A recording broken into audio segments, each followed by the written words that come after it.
Colour Wales کے جسم پر لگائے گئے کیمروں نے غیر معمولی مناظر ریکارڈ کیے ہیں جن کے بارے میں سائنسدان کہتے ہیں کہ یہ مل کر شکار کرنے کی ایک مثال ہے.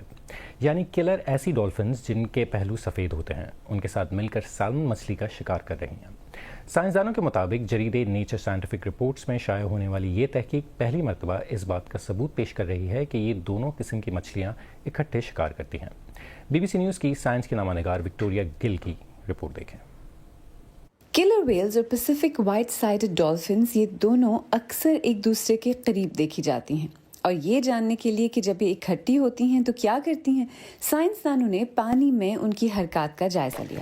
یہ حیران کن فوٹیج ایک کلر ویل کے نقطۂ نظر سے فلم بند کی گئی ہے. محققین نے جانوروں پر کیمرہ ٹیگز نصب کیے. جب ویل غوطہ لگاتی ہے تو کئی ڈولفنز قریب ہی موجود ہوتی ہیں. پانی میں نظر آنے والے ٹکڑے سالمن مچھلی کے ہیں. جانوروں نے ایک مچھلی پکڑی ہے اور بظاہر اسے آپس میں بانٹ رہے ہیں. محققین کا کہنا ہے کہ یہ مل کر شکار کرنے کا ثبوت ہے جس میں دونوں قسم کی مچھلیاں ایک دوسرے کی مدد کر رہی ہیں. کیمرہ ٹیگز نے وہ آوازیں اور کلکس ریکارڈ کیے جو اورکا اور ڈولفنز دونوں پیدا کرتے ہیں. یہ جانور راستہ تلاش کرنے اور شکار ڈھونڈنے کے لیے ایکو کا سہارا لیتے ہیں. یہ ممکن ہے کہ وہ ایک دوسرے کی آوازیں سن کر فائدہ اٹھا رہے ہوں. جب کلر ویلز اکیلے خوراک تلاش کر رہی ہوتی ہیں تو وہ الرٹ ہوتی ہیں، لیکن جب ڈولفنز آ جاتی ہیں تو یوں لگتا ہے جیسے وہ ہائی الرٹ پر شکار کر رہی ہوں، اور اس طرح ان کا کھانے کی تلاش کا دائرہ کافی وسیع ہو جاتا ہے. محققین نے 25 مواقعوں پر ریکارڈ کیا کہ کلر ویلز نے اپنا راستہ بدلا اور خوراک کی تلاش میں ڈولفنز کا پیچھا کیا، اور ان کے خیال میں یہ رویہ صرف خوراک تک محدود نہیں ہو سکتا. ڈولفنز کو بڑی جسامت والی اورکاز کی حفاظت سے بھی فائدہ پہنچ سکتا ہے. وجہ جو بھی ہو، یہ دو طاقتور سمندری شکاریوں کے بظاہر مل کر کام کرنے کی ایک نایاب جھلک ہے. آج BBC نیوز اردو کے پروگرام جہانما میں بس اتنا ہی. پروگرام میں شامل سٹوریز اور تازہ ترین خبروں کے لیے ہماری ویب سائٹ bbc.com/urdu پر آئیں. BBC نیوز اردو کے انسٹاگرام، ٹک ٹاک، یوٹیوب، فیس بک اور ایکس اکاؤنٹ کو فالو کریں. غزن فرحتر کو اجازت دیں، کل پھر ملاقات ہوگی.